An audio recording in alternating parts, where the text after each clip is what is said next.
Assalamualaikum warahmatullahi wabarakatuh. Perkenalkan, nama saya Pangestika Zulia Devi dengan NIM 1221083. Di sini saya akan menjelaskan mengenai review tugas applikom statistik, yaitu dari pertemuan pertama hingga pertemuan 14.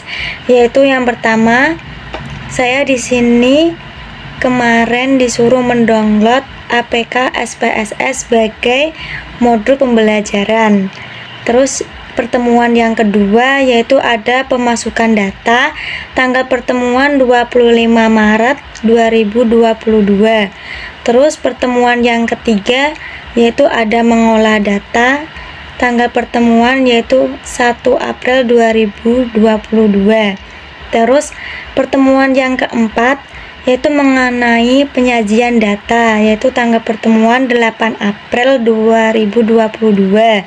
Dan pertemuan yang kelima yaitu mengenai statistik parametrik, yaitu tanggal pertemuannya tanggal 22 April 2022. Terus pertemuan yang keenam yaitu uji beda rata dan uji beda dua rata, yaitu tanggal pertemuan 29 April 2022. Dan pertemuan yang ketujuh yaitu ada UTS. Terus pertemuan yang kedelapan yaitu mengenai uji non parametrik, tanggal pertemuan 27 Mei 2022. Terus ada pertemuan yang ke-9 latihan soal uji non parametrik tanggal 3 Juni 2022. Terus yang pertemuan 10 ada regresi sederhana tanggal 10 Juni 2022. Pertemuan 11 ada regresi berganda yaitu 17 Juni 2022. Terus selanjutnya ada 12 pertemuan yang ke-12 latihan soal regresi berganda yaitu tanggal 24 Juni 2022. Terus ada pertemuan yang ke-13 skala Likert yaitu diadakan tanggal pertemuan 1 Juli 2022. Dan yang pertemuan terakhir yaitu 14 kita membahas validitas dan reliabilitas yaitu tanggal 8 Juli 2022. Di pertemuan yang kedua yaitu membahas mengenai pemasukan data dengan SPSS, dan yang saya pelajari itu ada modul pertama yaitu yang dipelajari adalah data, memasukkan data dengan SPSS dan penyimpanan data. Data yaitu dibagi menjadi utama, data editor. Setelah itu tipe data. Kita dapat mengelompokkan data menjadi dua tipe yaitu data kategori dan data numerik. Data kategori terdiri dari data nominal dan data ordinal. Sedangkan data numerik terdiri dari atas, interval, dan data rasio. Data nominal hanya sebatas memberi label pembeda pada suatu data. Terus, dan yang saya pelajari yaitu tentang mengenai memasukkan data dengan SPSS. Yaitu sebelum membuat tabel menjadi data yang siap diolah oleh SPSS perlu diperhatikan bahwa di sini ada 3 jenis variabel. Setelah itu kita klik SPSS terlebih dahulu. Setelah itu kita klik mouse kali pada variabel view yang ditunjukkan dengan tanda panah yang ada di sebelah kiri bawah. Setelah itu ada value pada variabel. Pada variabel diisi angka berupa kode, dan pada value label diisi dengan keterangan. Seperti itu teman-teman. Itu adalah pertemuan yang kedua mengenai pemasukan data.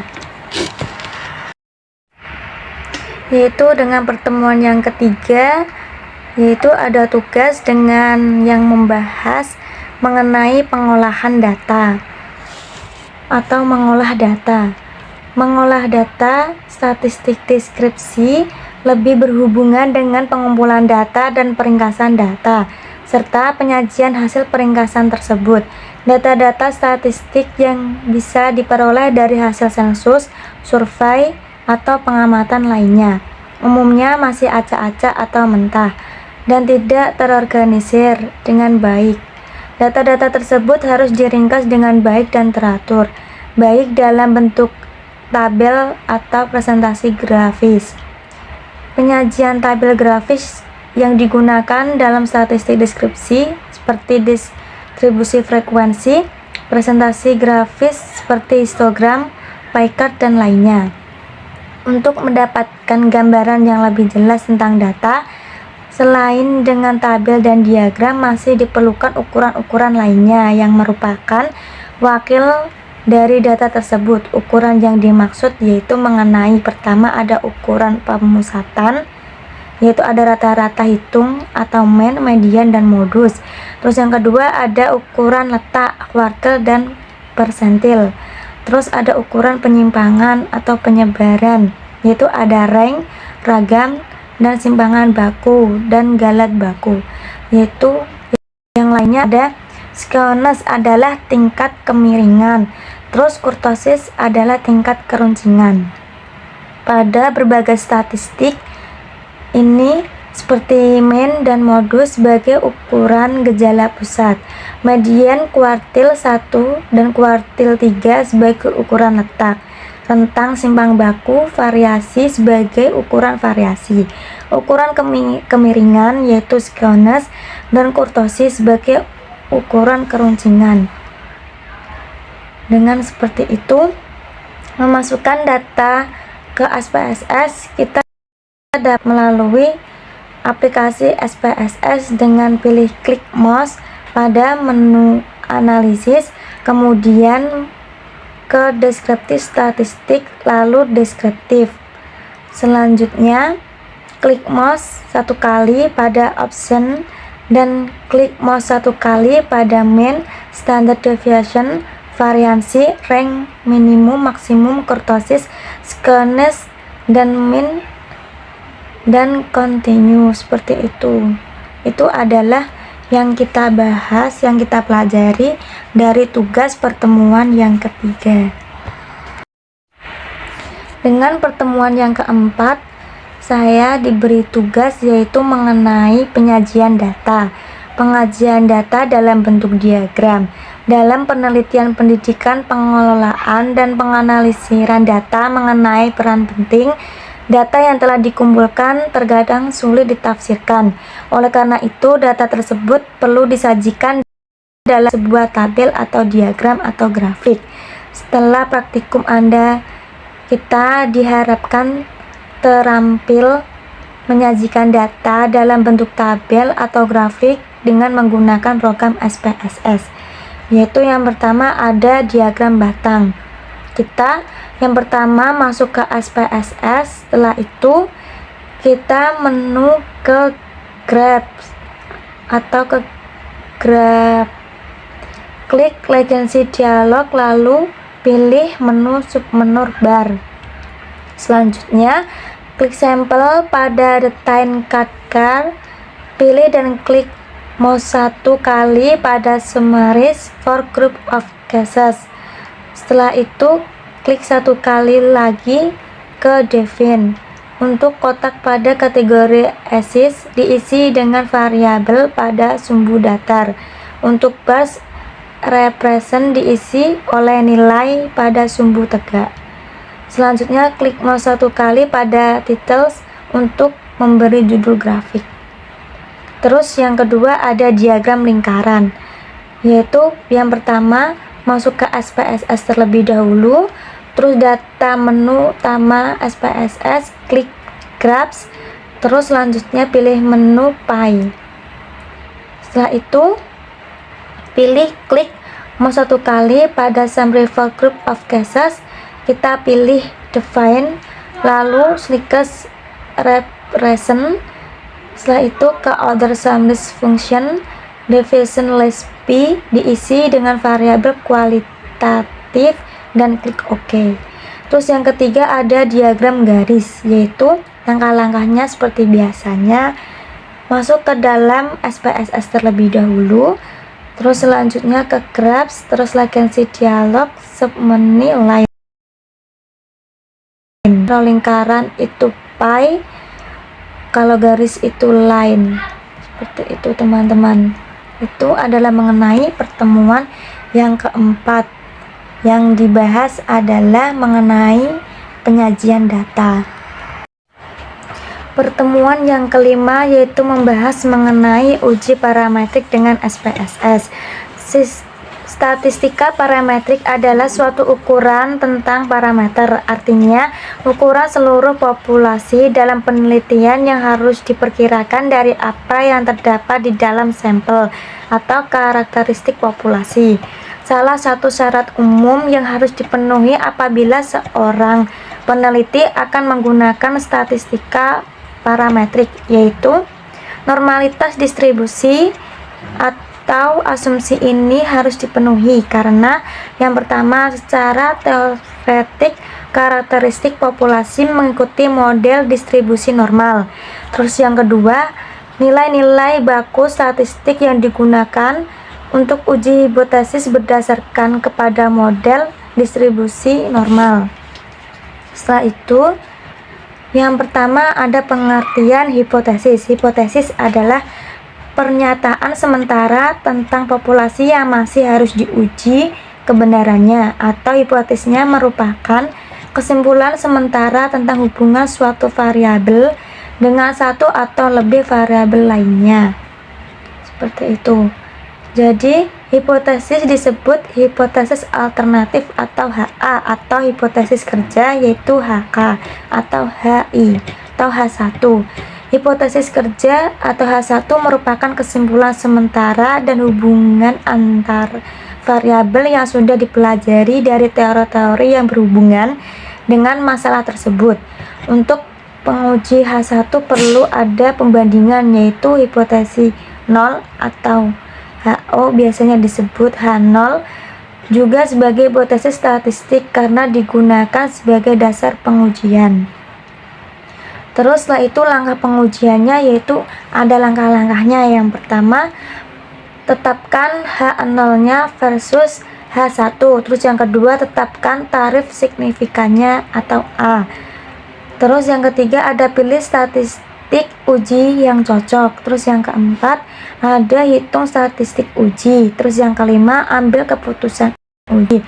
Untuk hasil SPSS jika A-nya kurang atau signya kurang dari A maka H0-nya ditolak. Tapi kebalikannya jika signya lebih dari A maka HO-nya diterima. Seperti itu. Jadi yang materi pertemuan yang kelima itu mengenai uji parametrik. Seperti itu.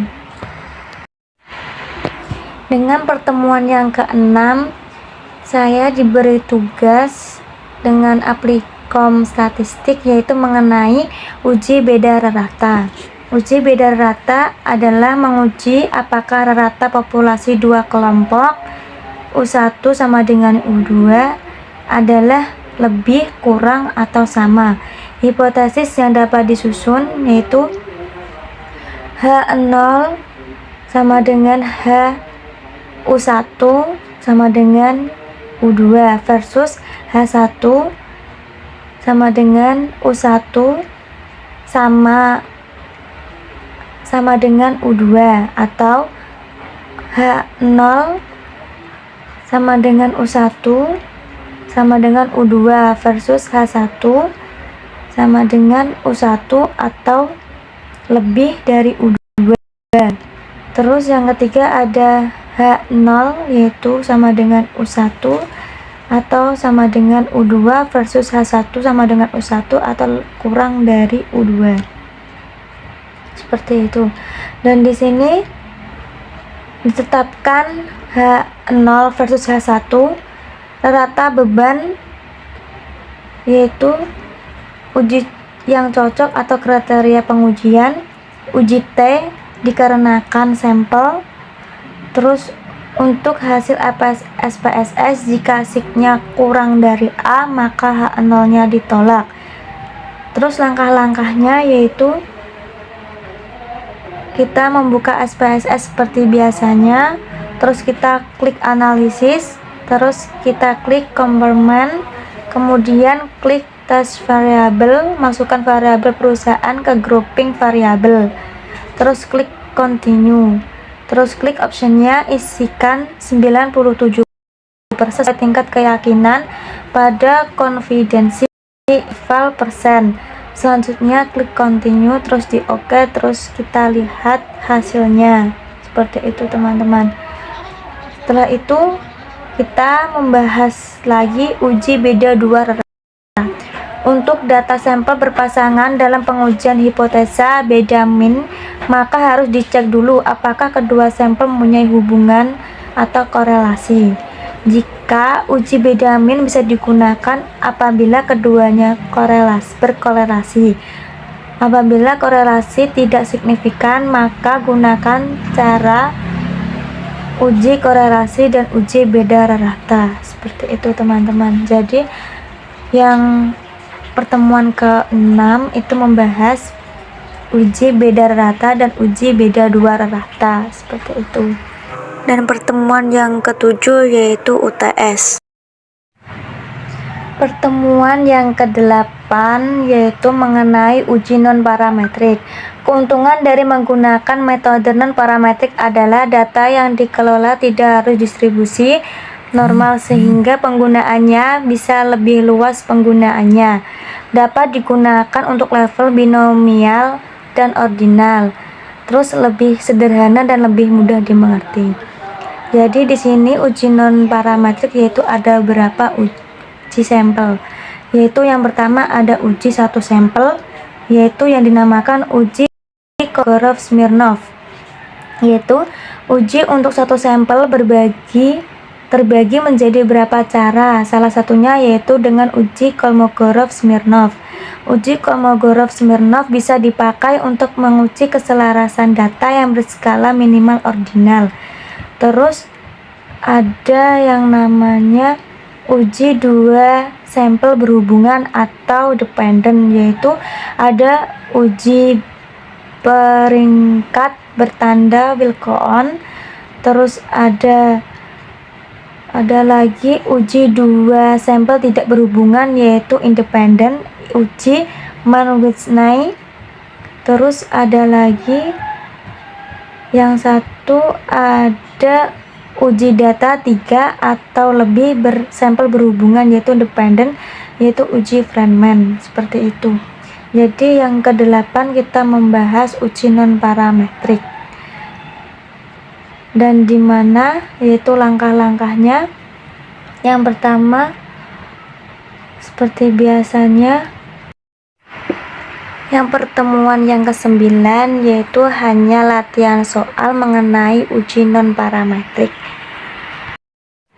Pertemuan yang ke-10 yaitu membahas mengenai regresi sederhana. Jadi ditugaskan untuk menyelesaikan masalah mengenai regresi sederhana. Analisis regresi digunakan untuk tujuan peramalan, di mana dalam model tersebut ada sebuah variabel dependent atau tergantung dan variabel independen bebas. Setelah itu ada catatan untuk menentukan metode. SPSS memberikan beberapa pilihan sebagai berikut, yaitu enter memasukkan semua variabel independen, terus ada remove mengeluarkan semua variabel independen, terus backward yaitu ada mengeluarkan satu persatu variabel independen, dan forward memasukkan satu persatu variabel independen, terus stepwise gabungan antara forward dan backward. Seperti itu. Dan di sini berdasarkan nilai derajat korelasinya baik positif maupun negatif. Jika 0,7 sampai dengan 1 yaitu disebut dengan kuat, terus 0,4 sama dengan 0,7 yaitu disebut sedang. dan 0,2 sama dengan 0,4 yaitu rendah, dan 0 kurang dari 0,2 yaitu lemah, diabaikan atau dianggap tidak ada hubungan antara dua variabel. Berdasarkan arahnya, apabila positif maka hubungannya searah. Jika variabel satu variabel naik, maka yang lain ikut naik. Dan apabila negatif, maka hubungannya berlawanan. Jika satu variabel naik, maka yang lain akan turun. Jadi pertemuan yang ke-10 yaitu membahas tentang regresi sederhana. Bagaimana caranya untuk menyelesaikan kasus regresi sederhana seperti itu. Dengan pertemuan yang ke-11 yaitu menyelesaikan kasus regresi berganda. Persamaan regresi adalah persamaan matematik yang memungkinkan untuk meramalkan nilai-nilai suatu PU tak bebas atau dependen dari nilai-nilai satu atau lebih PU bebas, yaitu yang biasanya disebut dengan independen. Dalam hal regresi berganda, di mana independennya lebih dari satu variabel boleh antara 2 sampai dengan 7. Kalau melebihi 7 variabel independen, maka hasil ramalannya akan tidak efektif. Oleh karena itu, sebelum kita mempelajari masalah regresi berganda, kita harus menguasai dan memahami dahulu regresi sederhana, karena pembahasan ini tidak akan jauh dari regresi sederhana. Satu hal lagi yang penting, regresi berganda merupakan hal yang paling sering digunakan dalam menganalisis hubungan karena lebih efektif dari regresi sederhana. Jadi regresi berganda itu ada hubungannya dengan regresi sederhana. Seperti itu. Jadi kita pertemuan yang ke-11 itu disuruh menganalisis atau mencari hasil permasalahan atau kasus dari regresi berganda seperti itu. Dan pertemuan yang ke-12 saya disuruh latihan soal regresi berganda, yaitu pada tanggal 24 Juni 2022. Pertemuan yang ke-13 yaitu saya disuruh penugasan menyelesaikan kasus yang berisi tentang skala Likert. Skala Likert yaitu biasanya disebut dengan Likert scale, dan menggunakannya skala Likert atau Likert scale adalah skala penelitian yang digunakan untuk mengukur sikap atau pendapat. Dengan skala Likert ini, responden diminta untuk melengkapi kuesioner yang mengharuskan mereka untuk menunjukkan tingkat persetujuannya terhadap serangkaian pertanyaan. Pertanyaan atau pernyataan yang digunakan dalam penelitian ini biasanya disebut dengan variabel penelitian dan ditetapkan secara spesifik oleh peneliti. Dalam skala ini diambil dari nama penciptanya, yaitu Francis Likert. Terus tingkat persetujuan yang dimaksud dalam skala Likert ini terdiri dari 5 pilihan skala yang mempunyai gradasi dari sangat setuju SS hingga sangat tidak setuju STS. Pilih tersebut diantaranya yaitu sangat setuju SS, setuju S, ragu-ragu RG, tidak setuju TS, dan sangat tidak setuju STS. Selain gradasi persetujuan dapat juga digunakan pada beberapa jenis gradasi tentang sikap dan pendapat seperti sangat suka, suka, netral, tidak suka, atau sangat tidak suka, seperti itu. Jadi pertemuan yang ke-13 saya disuruh menyelesaikan permasalahan atau kasus atau mencari data yang mengenai skala Likert. Dengan pertemuan yang terakhir yaitu 14, kita membahas validitas dan reliabilitas, yaitu dengan tujuan membuktikan kebenaran suatu butir yang dikatakan sahih atau benar apabila butir tersebut mempunyai kontribusi terhadap nilai variabel yang diukurkannya. Keputusan butir valid atau gugur digunakan dua cara, yaitu membandingkan nilai R hasil output SPSS dengan R pada tabel dan membandingkan nilai probabilitas output SPSS dengan nilai probabilitas yang digunakan peneliti. Biasanya menggunakan 5% untuk penelitian sosial dan 1% untuk penelitian eksak. Setelah itu ada mengenai reliabilitas atau reliabilitas, yaitu tujuannya untuk pengujian reliabilitas adalah untuk mengetahui konsistensi atau keteraturan hasil pengukuran suatu instrumen apabila instrumen tersebut digunakan lagi sebagai alat ukur suatu objek atau responden.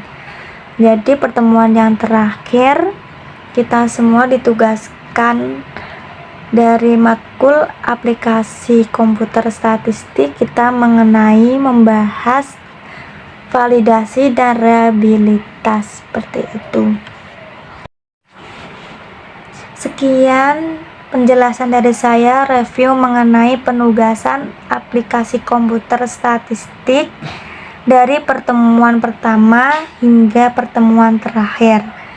Mohon maaf apabila tutur kata saya ada yang salah atau kurang berkenan di hati Anda. Saya mohon maaf yang sebesar-besarnya dan saya mengucapkan terima kasih yang sebesar-besarnya. Wassalamualaikum warahmatullahi wabarakatuh.